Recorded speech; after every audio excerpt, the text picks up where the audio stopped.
অতীতের ১২টি সংসদ নির্বাচনের যে এবারের নির্বাচনের প্রেক্ষাপট একেবারে ভিন্ন। ২৪-এর গণঅভ্যুত্থানের পরবর্তী পরিস্থিতিতে নতুন রাজনৈতিক বন্দোবস্ত নিয়ে আলোচনায় জুলাই বিপ্লবের কেন্দ্রে থাকা ছাত্রনেতারা, কিন্তু নির্বাচনকে ঘিরে যে রাজনীতি, সেখানে কতটা সুবিধা করতে পারবেন তারা, করব সেই আলোচনা। স্বাগত জানাচ্ছি নির্বাচন নিয়ে এখন টেলিভিশনের বিশেষ আয়োজন ভোটের ট্রেনে। পুরো আয়োজন জুড়ে আপনাদের সঙ্গে আছি আমি বেলায়েত হোসাইন।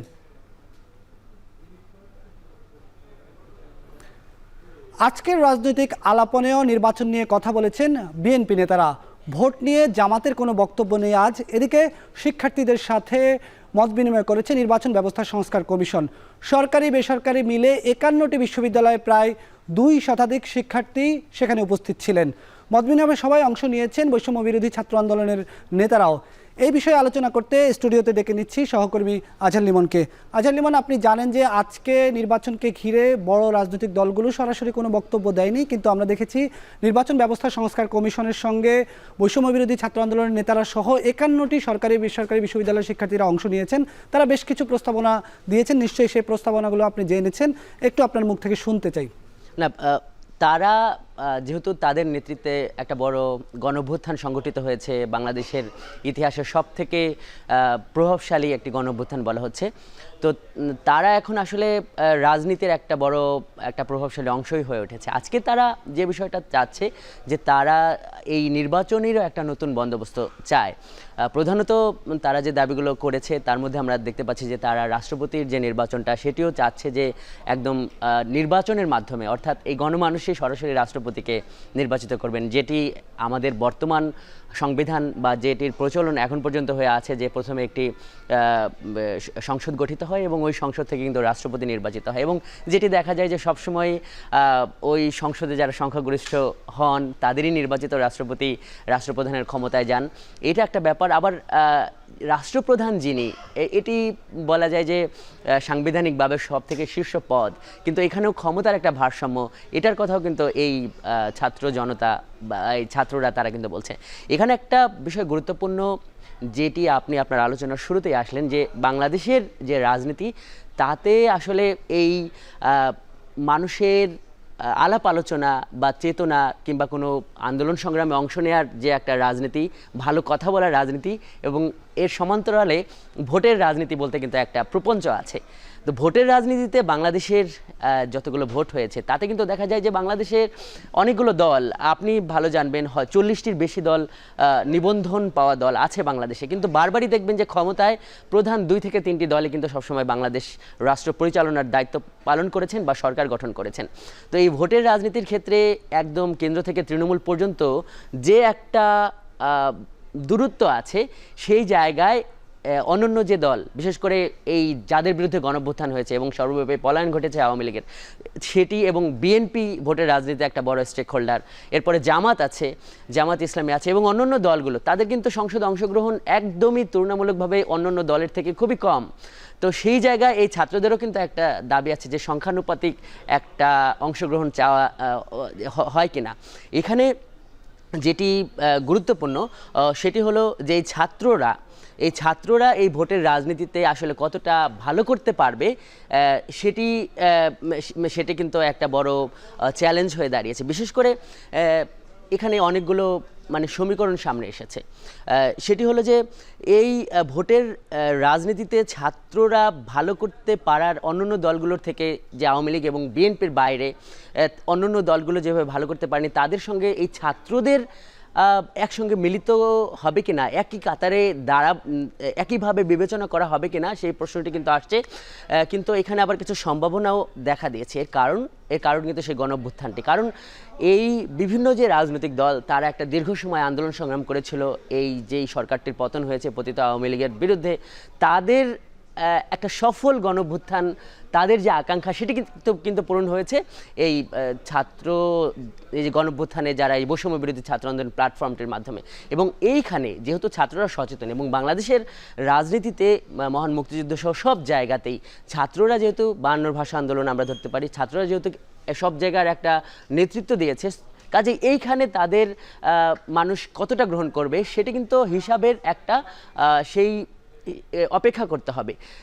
কিন্তু এইখানে যেটি সব থেকে গুরুত্বপূর্ণ যে তারা আসলে মানুষের কাছে কতটা পৌঁছতে পারে, এবং যেটি এই ভোটের রাজনীতির ক্ষেত্রে সবসময় গুরুত্বপূর্ণ হয়ে ওঠে, একদম প্রান্তে প্রান্তে সংগঠন থাকা। সেই জায়গায় কিন্তু আমরা যেটি দেখছি যে বৈষম্য বিরোধী ছাত্র আন্দোলনের এখনও তাদের দেশব্যাপী কিন্তু সাংগঠনিক কাঠামো তৈরি হয়নি, এবং তাদের যে সমান্তরালে আরেকটি প্ল্যাটফর্ম তৈরি হয়েছে, সেখানে আমরা দেখছি যে বিভিন্ন যে রাজনৈতিক দল, ছাত্র রাজনীতি যারা করে, ছাত্র সংগঠনের নেতৃবৃন্দ রয়েছে, বেশিরভাগ বৈষম্য বিরোধী ছাত্র আন্দোলন বা এই আন্দোলনে যারা নেতৃত্ব দিয়েছে সেই ধরনের নেতৃত্বরা সেখানে গেছে নাগরিক কমিটি নামে, সেটিরও কিন্তু আলোচনা চলছে। কিন্তু এই যে তাদের যে প্ল্যাটফর্ম, এটি যে রাতারাতি একটা বড় দল হয়ে যাবে সেটি কিন্তু বলা যায় না। এবং এও আলোচনা আছে যে যেহেতু ছাত্রদের একটা অংশ আবার সরকারে আছে, সেটিকে আবার কিংস পার্টি হয়ে ওঠে কিনা।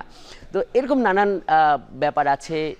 ধরুন যদি আমরা বিএনপি, যেটি এখন সব থেকে সম্ভাবনাময় দল মনে করা হচ্ছে, সামনের ইলেকশনে যে দলটি একটা মানে ক্ষমতায় আসার ক্ষেত্রে অনেকের মানে বিচার বিবেচনা যে তারা খুবই ভালো করবে, সেই দলটির যে একটা জন্ম বা সেটির যে গঠনের ইতিহাস, সেখানেও কিন্তু এক ধরনের ক্ষমতায় থেকে সাবেক রাষ্ট্রপতি জিয়াউর রহমান তিনি কিন্তু এটি করেছেন, এটি এটি কিন্তু গঠন করেছেন। তো এই জন্য আমি যেটা মনে করি যে ছাত্ররা আসলে কতটা রাজনীতিতে সামনে ভালো করবে, এটা আসলে সামনে অপেক্ষা করতে হবে, দেখতে হবে। ধন্যবাদ আজহার লিমন আমাদের সঙ্গে যুক্ত হয়ে কিছু গুরুত্বপূর্ণ আলোচনা করার জন্য। আমরা কথা বলছিলাম এতক্ষণ আজহার লিমনের সঙ্গে। আমরা এই মুহূর্তে একটু আমাদের সঙ্গে যুক্ত করার চেষ্টা করছি বৈষম্য বিরোধী ছাত্র আন্দোলনের মুখপাত্র উমামা ফাতেমাকে। উমামা ফাতেমা আমাদের সঙ্গে যুক্ত হয়েছেন এরই মধ্যে। উমামা, আপনাকে স্বাগত জানাচ্ছি এখন টেলিভিশনের নির্বাচন নিয়ে বিশেষ আয়োজন ভোটের ট্রেনে। আপনার কাছে একটু জানতে চাই, আজকে তো আপনারা 51টি সরকারি বেসরকারি বিশ্ববিদ্যালয়ের ছাত্ররা, শিক্ষার্থীরা, আপনারা নির্বাচন ব্যবস্থা সংস্কার কমিশনের সঙ্গে আপনারা মত বিনিময় করেছেন, অনেকগুলো প্রস্তাবনা দিয়েছেন। বিশেষ করে আপনারা একটি গুরুত্বপূর্ণ কথা বলেছেন, যারা গণহত্যায় জড়িত তাদেরকে যাতে ভোটে তাদের যেন কোনো সুযোগ না থাকে। এই বিষয়ে যদি আপনি আরেকটু বিস্তারিত আমাদেরকে বলেন। ধন্যবাদ আপনাকে। আজকে ইস্ট ওয়েস্ট বিশ্ববিদ্যালয়ে আমাদের নির্বাচন ব্যবস্থা সংস্কার কমিশনের পক্ষ থেকে একটি প্রোগ্রাম আয়োজন করা হয়, যেখানে আমাদের যে 51টি প্রাইভেট এবং পাবলিক বিশ্ববিদ্যালয়ের শিক্ষার্থীদেরকে নিয়ে একটি মতবিনিময় সভা, যেখানে শিক্ষার্থীদের মত আসলে জানতে চাওয়া হয় নির্বাচন ব্যবস্থা সংস্কার কমিশনের পক্ষ থেকে। এবং আমি যেটা মনে করি, যেটা বাংলাদেশের ইতিহাসে একটা যুগান্তকারী ঘটনা। গত 15 বছরে স্বৈরাচারী শেখ হাসিনা থাকাকালীন কোনো তরুণ ভাবতে পারেনি যে রাষ্ট্র কখনো তার কাছ থেকে তার মত খুঁজতে পারে। বাট এটা বলা যায় যে এই অভ্যুত্থান আসলে তরুণদের এক ধরনের নতুন রাজনৈতিক প্রেজেন্টেশন আসলে এই সোসাইটির সামনে বা রাষ্ট্রের সামনে তৈরি করেছে, যেটা একটা অভূতপূর্ব ব্যাপার। আজকে যখন আমরা নির্বাচনী ব্যবস্থা সংস্কার কমিশনের সাথে যখন ছাত্ররা মত বিনিময় করছিল, তখন তাদের সবারই একটা বেসিক জায়গা ছিল যে আহ, আমরা যাতে কোনোভাবে পূর্ববর্তী ফ্যাসিস্ট ব্যবস্থায় ফেরত না যাই, এবং সেটার জন্য আমাদের একটা অবাধ, সুষ্ঠু, নিরপেক্ষ নির্বাচন সবসময়ই করে যেতে হবে, শুধুমাত্র এক টার্মের বিষয় না। এবং নির্বাচনী ব্যবস্থা সংস্কার কমিশন যেটি হয়েছে, তারা যাতে তাদের কাজগুলো তাদের প্রস্তাবনাগুলো ছাত্র বান্ধব এবং জনতার পক্ষে রাখতে পারে, এটা আমাদের সবার পক্ষ থেকে একটা দাবি ছিল। এবং আমাদের যারা শহীদ হয়েছেন, আহত আছেন, তাদের রক্তের উপর দাঁড়িয়ে কিন্তু আজকে নতুন বাংলাদেশের প্রতিষ্ঠা হয়েছে। সেই পরিস্থিতিতে আওয়ামী লীগ তারা যে এখনো পর্যন্ত ইউনিয়ন পরিষদের চেয়ারম্যান বলি বা একদমই রুট লেভেলে যারা আওয়ামী লীগ করেন, তারা যেভাবে ওপেনলি ঘুরে বেড়াচ্ছেন মামলা থাকা সত্ত্বেও, সেটা আসলে খুবই অ্যালার্মিং বিষয়। এবং ছাত্ররা আজকে কিন্তু সবাই কম বেশি এটা কনসার্ন জানিয়েছেন যে এই যে এভাবে যে আওয়ামী লীগের দোসররা, যারা কিছুদিন আগেই 3 মাস আগেই হচ্ছে মানুষের উপর গণহত্যা চালিয়েছিল, তারা খুবই ওপেনলি নির্লজ্জের মতো তারা ঘুরে বেড়াচ্ছে, এবং লোকালি অনেকেই কিন্তু তাদেরকে প্রোটেকশন দিচ্ছে। তো এইটা, এবং আমরা মনে করি যে এখানে তাদের ব্যাপারে দ্রুত ব্যবস্থা নেওয়াটা খুব জরুরি, প্রশাসনিক ব্যবস্থা নেওয়াটা খুব জরুরি, তাদের গ্রেফতার করাটা খুব জরুরি। তা না হলে আমাদের স্থানীয় পর্যায়ে আমাদের ছাত্রছাত্রীরা আন্দোলন করেছিল, তাদের জন্য কিন্তু একটা বড় ধরনের আশঙ্কা, এটা তাদের জন্য একটা বড় ধরনের হুমকি। তো এই কমিশনের কাছে আমরা কিন্তু এই আমাদের কনসার্ন গুলো মূলত তুলে ধরি, যে বর্তমান গভর্নমেন্ট যারা আছে তাদের আরো সুইফট অ্যাকশন নেওয়া উচিত, এবং আমাদের যারা বর্তমান কমিশন আছে সেই নির্বাচনী ব্যবস্থা সংস্কার কমিশন, যাতে এখানে ওমেনের রিপ্রেজেন্টেশন নিয়ে কথা হয়েছিল, যে নারীদের রিপ্রেজেন্টেশন আসলে আরো বেশি কিভাবে দেখা যায় যে একটা একটা ঘূর্ণায়মান পদ্ধতিতে কি নারীদের রিপ্রেজেন্টেশন নিশ্চিত করা যায় কিনা সংরক্ষিত আসনগুলোতে, এই বিষয়ে কথা উঠেছিল। ডক্টর বদিউল আলম মজুমদার তুমি এই বিষয়টা নিয়ে কথা বলছিলেন এবং ছাত্রদের পক্ষ থেকেও এক ধরনের সায় দেওয়া হয়েছে। আবার একই সাথে এখানে তরুণদের মতামতটা যাতে প্রাধান্য দেওয়া হয়, তরুণদের সাথে আরো বেশি বেশি যাতে আহ আহ, এ ধরনের প্রোগ্রাম আয়োজন করা হয়, সেটা আমাদের পক্ষ থেকে একটা চাওয়া ছিল। এটাই আর কি। মামা, আপনার কাছে আরেকটি প্রশ্ন রাখতে চাই।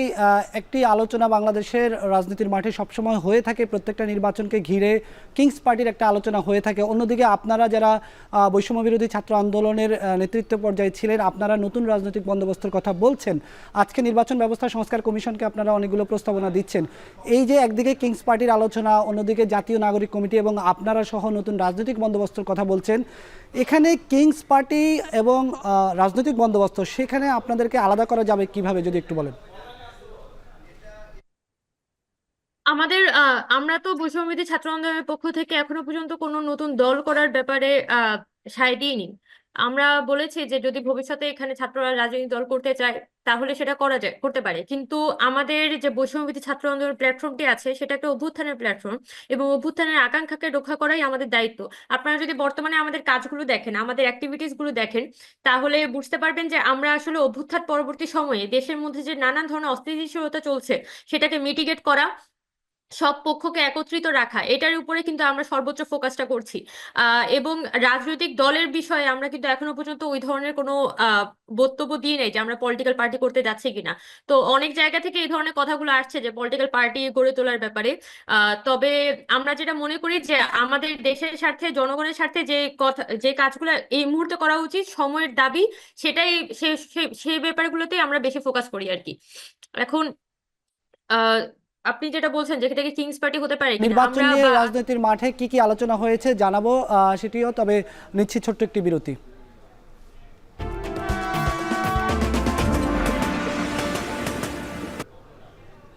স্বাগত আরও একবার, দেখছেন ভোটের ট্রেন। সিলেটে বিএনপির রাষ্ট্র কাঠামো মেরামতের 31 দফা ও জনসম্পৃক্তি শীর্ষক কর্মশালায় ভার্চুয়ালি যুক্ত হয়ে কথা বলেছেন দলটির ভারপ্রাপ্ত চেয়ারম্যান তারেক রহমান। তিনি বলেছেন, দেশ নিয়ে ষড়যন্ত্রকারী তারাই যাদের রাতের আধারে ভোট করতে হয়, যারা ডামি নির্বাচনের আয়োজন করে। অন্যদিকে জামায়াতের কেন্দ্রীয় কার্যালয়ে বাংলাদেশে নিযুক্ত তুর্কি রাষ্ট্রদূতের সাথে বৈঠক করেছেন দলটির আমির ডক্টর শফিকুর রহমান। এর বাইরে ভোট নিয়ে আজকে কোথায় কি আলোচনা হয়েছে সেটা একটু দেখতে চাই। বিএনপির মহাসচিব মির্জা ফখরুল ইসলাম আলমগীর তিনি বলেছেন, দেশের চলমান সমস্যার সমাধানের জন্য প্রয়োজন একটি নির্বাচিত সরকার, অর্থাৎ ভোটের যে তাগিদ সেটি তার দলটির পক্ষ থেকে দেওয়া হচ্ছে।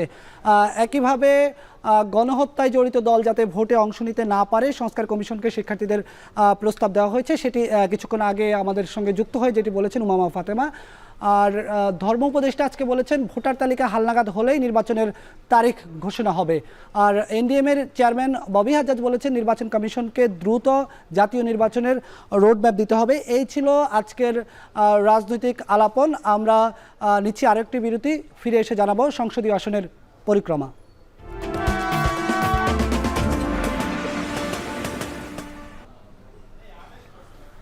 স্বাগত আরেকবার, দেখছেন ভোটের ট্রেন। ভোটের ট্রেনের আজকের পর্বে কথা বলবো সংসদীয় আসন 3 ঠাকুরগাঁও 1 আসন সম্পর্কে। জেনে নিব আসনটি নিয়ে কিছু প্রয়োজনীয় তথ্য। ঠাকুরগাঁও 1 আসন ঠাকুরগাঁও 1 আসন ঠাকুরগাঁও জেলার সদর উপজেলা নিয়ে গঠিত। এই আসনে ভোটার সংখ্যা 4,80,609 জন। এর মধ্যে পুরুষ ভোটার 2,40,983 জন, নারী ভোটার 1,94,228 জন এবং তৃতীয় লিঙ্গের 3 জন ভোটার রয়েছেন। আমরা আজকে কথা বললাম ঠাকুরগাঁও 1 আসন সম্পর্কে। আগামীকাল আমরা কথা বলবো ঠাকুরগাঁও 2 আসন সম্পর্কে। এই ছিল আজকের ভোটের ট্রেনের আজকের আয়োজন। সাথে থাকার জন্য ধন্যবাদ।